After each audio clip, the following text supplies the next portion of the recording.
Welcome to FOB TV, the future of business. I'm your host, Kevin Benedict. I'm a futurist and partner here at TCS, and I want to thank each of you for joining us today. Our guest is Dr. Ron Adner. He is an author, he's a professor, he's a keynote speaker, he's an advisor. His brand new book, which I just finished, is called Winning the Right Game.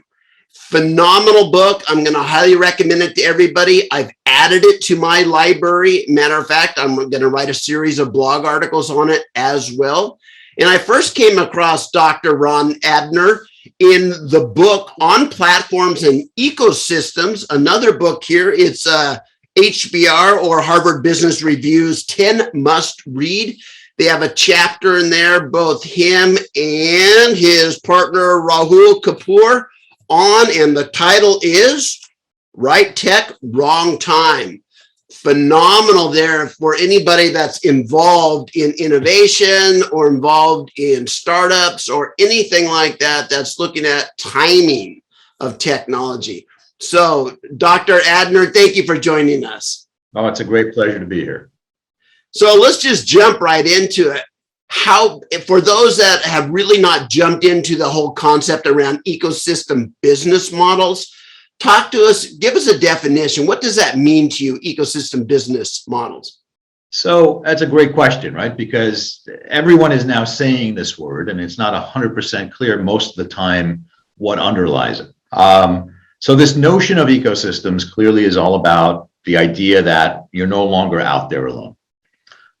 And in my work, I started doing formal academic research on this in the 2000s. I wrote a book in 2012 called The Wide Lens about how do you think about innovation in ecosystems. And now this new book, throughout my work, the notion of an ecosystem, to make it productive, requires moving beyond the notion of just collaborative mishmash to thinking about the structure of interdependence among partners. So the definition that my working definition for an ecosystem is it's the structure through which partners interact to deliver a particular value proposition.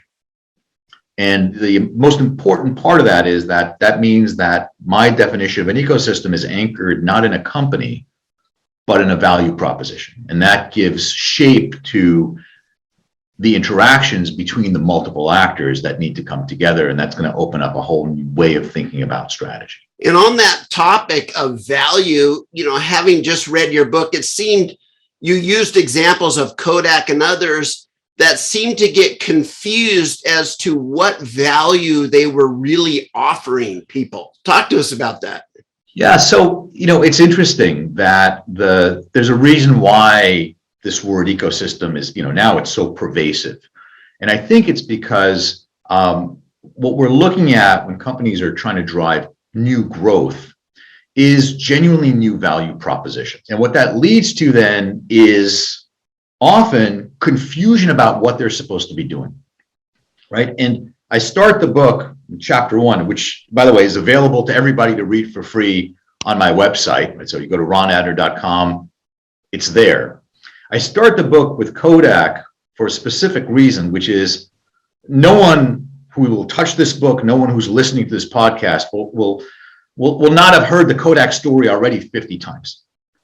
And every one of those times, the story you were told is wrong. Right? The story that we hear about Kodak is they went bankrupt because they couldn't do digital, right? They were an analog player stuck in their old ways. And even though they invented digital photography, they couldn't transition to the world of digital photography. That turns out to be 100% wrong. That in fact, Kodak, like by the way, any other great company, of course, was paying attention to its environment. You're not a genius for 100 years and you wake up stupid one morning, right? What happens is, and this is this notion of, the title of the book, Winning the Right Game, is supposed to evoke this notion that sometimes you can win, but if you're trying to win the wrong game, it looks a lot like losing. That's what happens in these ecosystem contexts. So the real story of Kodak is that Kodak undergoes this tremendous transformation and is able to be really successful. They shift from making all their money in analog printing, like papers and films, and they become this really successful digital printing company. right? If you go to a CVS or a Walgreens, or you see those printing boxes that are colored yellow, those are, even today, those are Kodak printers available there. And the problem was that they made this big bet to win in digital printing, and they won that bet, but the world of digital printing itself collapsed as screens became ubiquitous and digital viewing undermined the proposition that was delivered through digital printing. That's a different kind of disruption, right? That's not, you couldn't do the technology part. That's like the ground shifted underneath you, and while you were focused on technology, you missed this other game. And that's what it means to, first of all, that's the challenge so many organizations are facing today. But to address that kind of challenge, to be able to understand it, to see it, and then strategize within it, requires a different tool set. And that's the heart of this, what this book is about. Kind of the impression I got when I was reading the book, Ron, is that, boy, this is so much more complex than traditional business, because competition can come from so many different sources, directions, and even within your own partner community. One of your partners can become, as you put it, too good, and suddenly your value proposition shifts over to them. So complexity was one of these ongoing themes that I was feeling when I was reading it. So we clearly are living in more complex times, right? There are very few organizations today that can look at their quote unquote industry and say, that's all we need to worry about. What's driving by the way, it's not just the panic, it's also the opportunity today, is the ability to break through boundaries and enter new market spaces.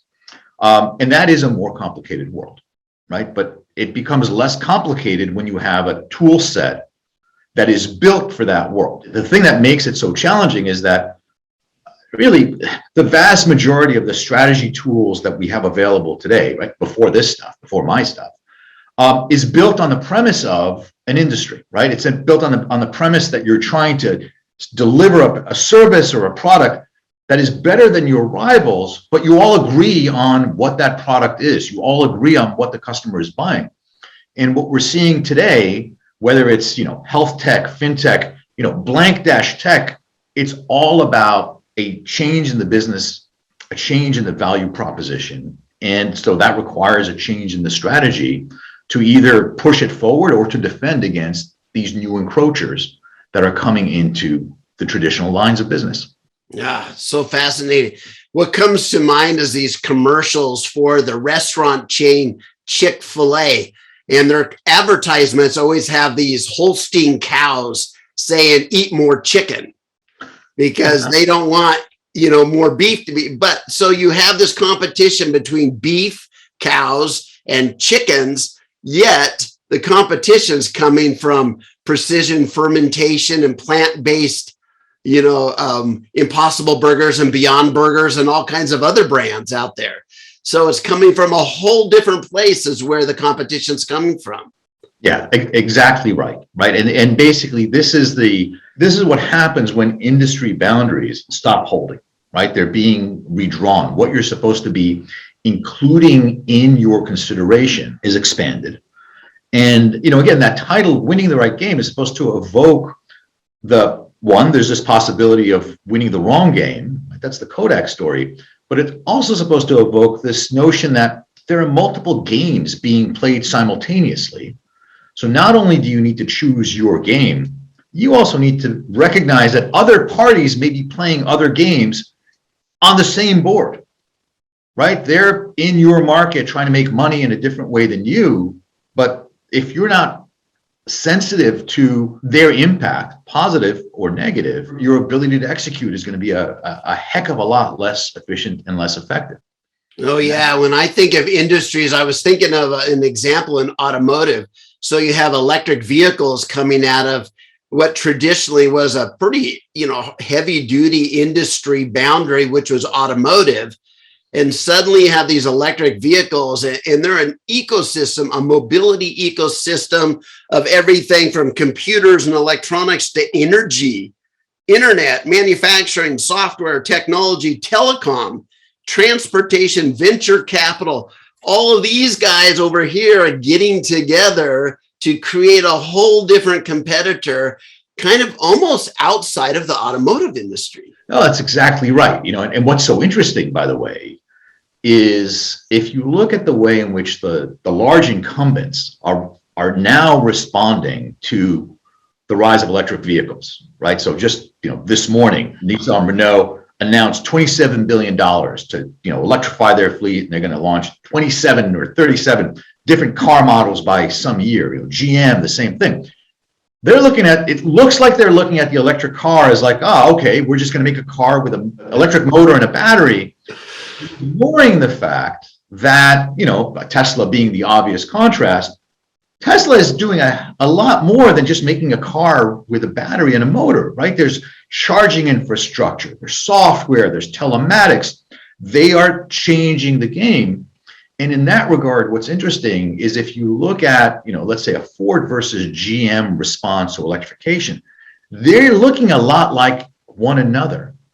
And they're still not looking like this new class, this new wave of entrants.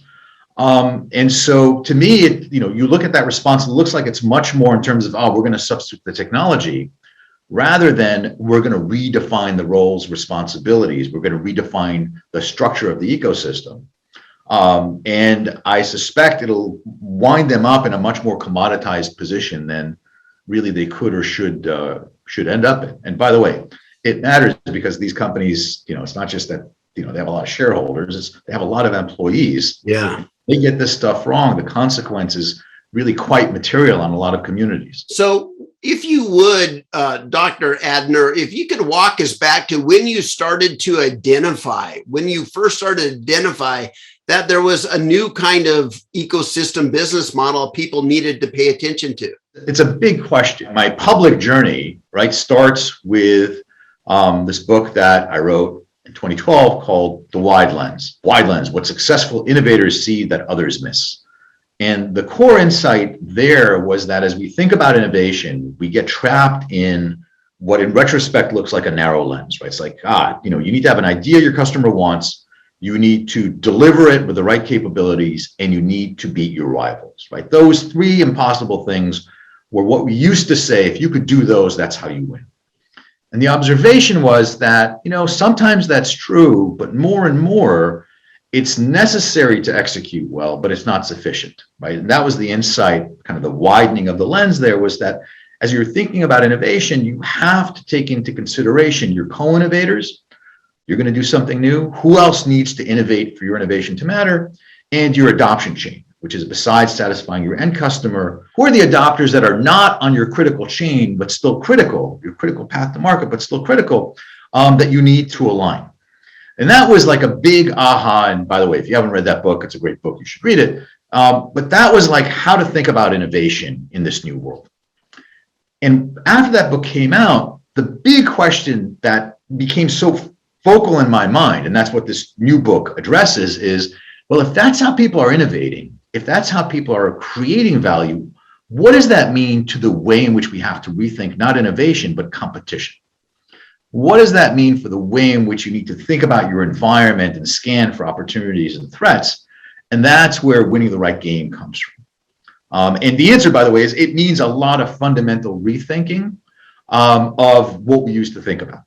And, and throughout what I would say is that it's not that the way we used to think about strategy is wrong.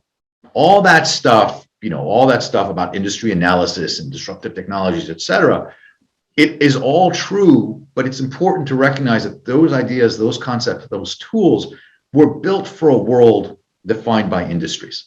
And so where it is that your world is still comfortably in that industry box, those are exactly the right tools to use.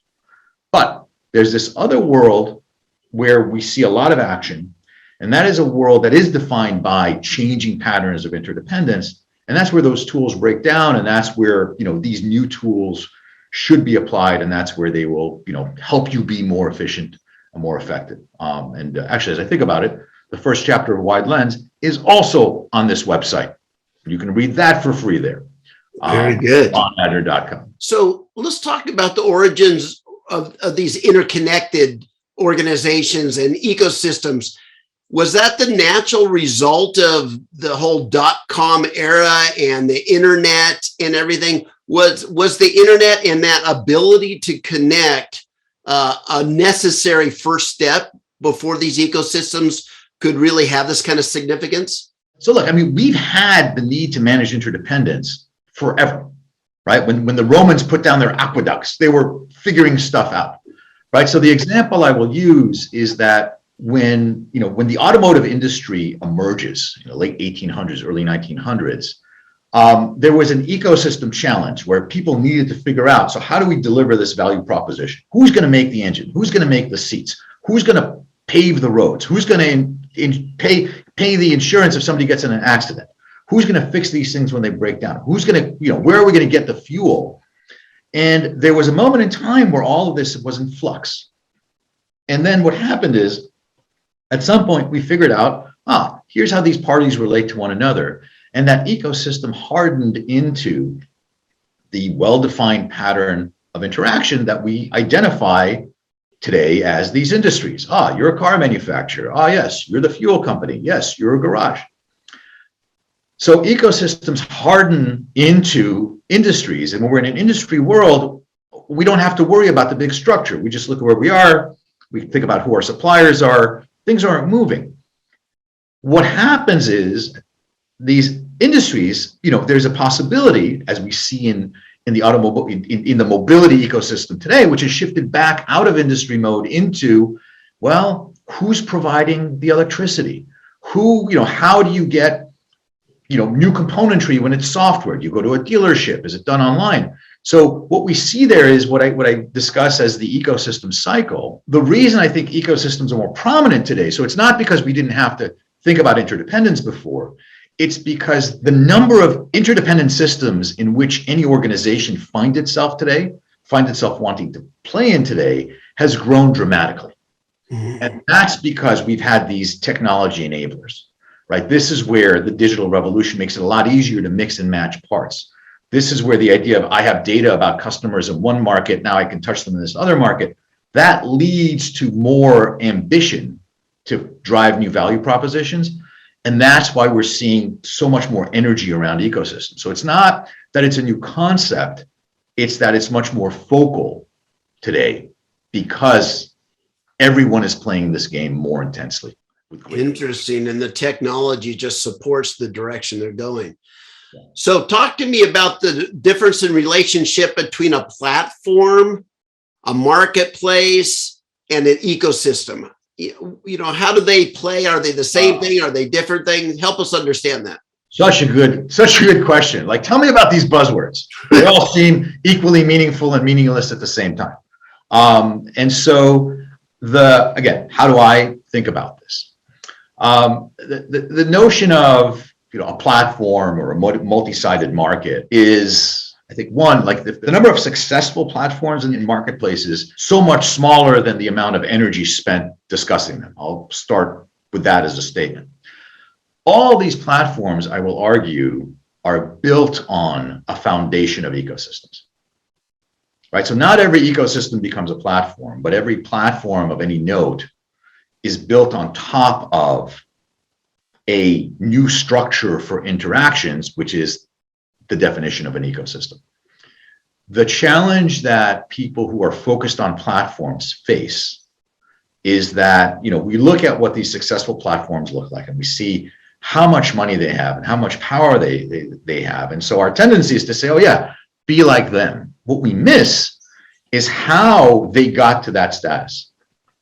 And if basically any platform you want to look at, Facebook, Salesforce, and everything in between, they don't start life as platforms. Right? They start life by offering a value proposition, adding more pieces, and at a certain point, they get to a status that allows them to coordinate the activity of others. But the way they got there is by first realigning the activity of particular actors in a particular sequence. And so the notion of platforms is built on reconfiguring activities, and which is why I'd say kind of you have to have a foundation of an ecosystem strategy to think productively about a platform strategy. So how would you describe the contrast between traditional business models that have partners and suppliers and distributors and resellers and service providers and customers and an ecosystem business model? Because you look at that and you say, isn't that already an ecosystem maybe? I think it's a great question. And I'm not sure I'd use the term ecosystem business model so much as an ecosystem strategy. When people think about business models, right, the focus is about how do you get paid for what you're doing? Okay, you're interacting with these other people, but the focus of the business model is, how do you get paid for this new thing you're doing? If a business model is pushing a new value proposition, it again is going to end up relying on having found some way of aligning partners in a new way. So when I talk about an ecosystem strategy, really an ecosystem strategy is an alignment strategy. And in some ways, that's a clue as to when is ecosystem strategy relevant and when is it not. Okay, if your partner's already in place, if you don't need to move them around, if you can plug and play into an environment, then you don't need an ecosystem strategy. You just need to figure out how to do a really good job, negotiate good terms, et cetera, how to have an efficient supply chain. However, if what you're trying to do relies on other people doing something different from what they're currently doing, now you can ignore it, but you're going to have to live through the need to get those people to play this new game in the way that you're hoping that they will. That's where ecosystem strategy comes to the fore. The bad news in that, by the way, is you can move forward without an ecosystem strategy. You can succeed without an ecosystem strategy, right? I mean, you can flail in the dark, and eventually, if you succeed, it's because you will have gotten the pieces into place. So because it's not mandatory, it means you can waste an awful lot of resource that had you done the work up front, had you built an ecosystem strategy, you would have been much more efficient to get to that destination. Yes. One of my impressions, again, as reading the book, that's saying that if I wanted to be an ecosystem orchestrator, somebody organizing the ecosystem and aligning everyone to go the same direction, it's almost like pushing a rope. It's hard to do to get everybody aligned up. And on that subject, it seems to me that traditional businesses and the leadership of traditional businesses, whether they're successful at their job or not as leaders, is all about, are they able to be accountable? Do they have control of where they're going? All these kinds of things. That ecosystem seems to break up that traditional ability to control everything. What's your thoughts there on leadership in ecosystems? So, that's another great question, right? And I'd say leadership in ecosystems, there's two different levels of leadership that we can think about. There's kind of the firms that will lead the ecosystem, and then there's the people who will lead the firms. So let's leave the individual level for a moment and just think about this notion of like firms, firms that want to lead ecosystems.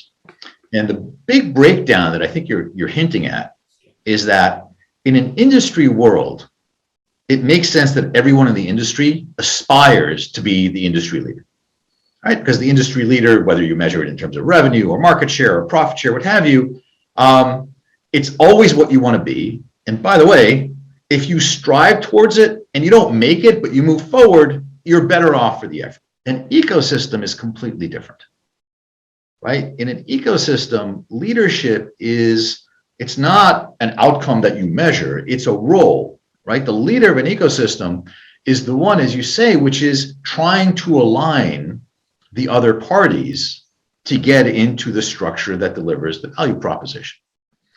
And so that already tells you a couple of different things. That first of all, in a successful ecosystem, the ecosystem leader will be successful, but the people being aligned, they will be successful as well. That's the only way you can get them to agree. And so very kind of countercultural compared to an industry mindset. In an ecosystem, you can be a successful leader, or you could be a successful and very profitable follower. And for most companies, the idea of like, yeah, my plan is to be a follower is, triggers an allergy. But you got to understand, if everyone in your ecosystem thinks they're going to be a leader, then a leader with no followers is not a leader, right? The leader's job in an ecosystem is to recognize that that their job is to align everybody else to get those other parties to agree to be followers, right? And this, by the way, is why you asked about the definition of an ecosystem earlier. It's like, it's important not to define your ecosystem around your company, because when you do that, you fall into what I call the ego system trap, right? If you think of yourself as the only possible leader of a collaboration, then it's not an ecosystem, it's an ego system. And it makes it impossible to think about, one, the alternative possible roles, but two, how the fact that you need to give other people the reason to follow. And in an industry, if you aspire to leadership, you don't quite make it, well, it's okay because you're better off with the effort. In an ecosystem, the value is created if you can align these other parties. If you can't align them behind your leadership, no value is created and you get nothing for the effort. And so for a smart company, what that means is when you're thinking about your ecosystem role, you have to be really clear about the rationale for being a successful leader, not just an aspirant leader. But two, it's very worthwhile to think about, well, what are strategies for successful followership? And actually, I spent a fair bit of time in one of the chapters of the book thinking about, well, what are follower strategies, and what's the difference between a smart ecosystem follower and a naive follower, right? Where the idea is a smart follower can make an enormous amount of money with a lot less risk than even a successful leader. So, Ron, let's pull back the covers on that one just for a moment. Let's say that I have an executive team. I work for a mid-level organization in manufacturing. I've read the book. I'm sitting with my leadership team and my board, and we say, what do we take out of this? What role should we play? What would be our first steps to really understanding and adopting these kinds of strategies? What would your advice to them be? So the starting point for all of this is, what's the value proposition that you're trying to contribute to? Then the second question is, who else do you need? The answer could be nobody, in which case, well, just execute to the best of your ability. But if the answer is we need other people to do things, the question then becomes, okay, for this value proposition, because keep in mind, a company can be involved in multiple value propositions, which means it would be involved in multiple ecosystems, which means that you could be a leader in some and a follower in others. If I look at the set of activities and partners that need to be aligned, the question becomes, well, in this set, who are the logical candidates to lead this thing? And what would it look like if I tried that versus if I had to choose somebody to lead, who would I choose? And what kind of leverage do I have over that leader? Right? So the power of followers in an ecosystem is enormous. Right? At the end, clearly the leader is leading and they get extra credit for that. But the secret power of followers is that it's the followers that make the leader. So in the beginning, smart followers have enormous power as they essentially decide who they're going to support. And so a smart follower is thinking about, who do I want to support? How do I help them set a set of rules, set the governance in a way that will protect my position as they become more powerful? So these are the kinds of questions that need to be asked. But if you don't know to even say there's an alternative to me being the leader, you are blind to this entire conversation. Right? This is a conversation that doesn't come up in an industry context, but it's a conversation that is critical in a world where success comes through alignment, and that's what an ecosystem strategy is all about. In my career, Ron, I've spent a lot of time with startups and kind of in the innovation space. And I can think of partner networks that were successful and those that were not. And often some of the partnerships that did not go anywhere, there was always a fight over who's the leader, who's not, who has the power, who has the control, who should fund what project and who should do what. Which person has more credibility or followers than the other, all this kind of just a vicious cycle and got nobody anywhere. Does it take a different kind of approach, a different character to be successful in an ecosystem business strategy? Yeah, I think it does. And I think, I guess the first point is ecosystem strategy is even more important for startups than large companies, right? Because startups have fewer resources, right? They can afford less inefficiency. But whether it's a large company or a startup, the mindset required of the individuals at the helm is different, right? So this is what I contrast as the difference between an execution mindset and an alignment mindset. And it's not that, one kind of leader is better than the other. It's that depending on where you are in this ecosystem cycle, depending on whether things have like hardened into the place where we know what our roles are, now it's about running faster, or we're still trying to get people into place, that tells you whether the mindset that you need at the top is an execution mindset versus an alignment mindset. And in some ways, the key difference is that an alignment mindset places your partners in a privileged position. You realize that it's not about putting your company first, right? So we celebrate leaders, traditionally, leaders who put their company first. Those are amazing leaders. That's true in an industry world. If I'm a partner and I know you put your company first all the time, that's not particularly pleasing to me as a model, right? This is what you're describing as the nightmare that you were observing. And so an alignment mindset is one that knows that you got to privilege the creation and the maintenance of the coalition, even if you need to sacrifice something on your own returns and your own execution. Now, once the ecosystem is hardened, then there's an argument for why maximizing execution returns becomes more prominent. And so within an organization, for the individual leader, but also the people selecting leaders, a key question becomes, well, where are we in this ecosystem cycle? What are the trade-offs that make sense? And how do I get the right kind of leaders into place in the right places and also in the right times? So, Dr. Adner, last question for us today here, and I thank you again for your time and your brilliance and just sharing your expertise with us here. The last question is, do companies really have a choice? They're reading this, is their choice, we're doing this all on our own, we're going to be a lone cowboy, we're going to fund everything we do, we're going to build it all in-house. Is that really a viable option in today's world, or will you see that sunset itself naturally? I would say it's an option for a decreasing number of firms. And even for those firms, it's unlikely to be a permanent state. So certainly, as you think about how you're going to build your ecosystem, your own activities are going to compose an important part of your initial minimum viable ecosystem. Your first step is often going to be about you, but can you grow into a giant player without introducing these connections? I think that's going to be harder and harder to do. There's part of what ecosystems bring into the mix is how strategy needs to be reconfigured from the outset, but also how your activities are going to be changing over time as you're adding these partners. And that again it's a reason to revisit the core foundations of strategy. And again, that's why I hope the book will be helpful to people as they go on this journey. Again, the name of the book is Winning the Right Game, and we'll have links in the comments under the video as well. Dr. Adner, thank you so much for your time sharing this and sharing your knowledge with us today. Oh, Kevin, it's a pleasure. It's a great conversation. I really appreciate it.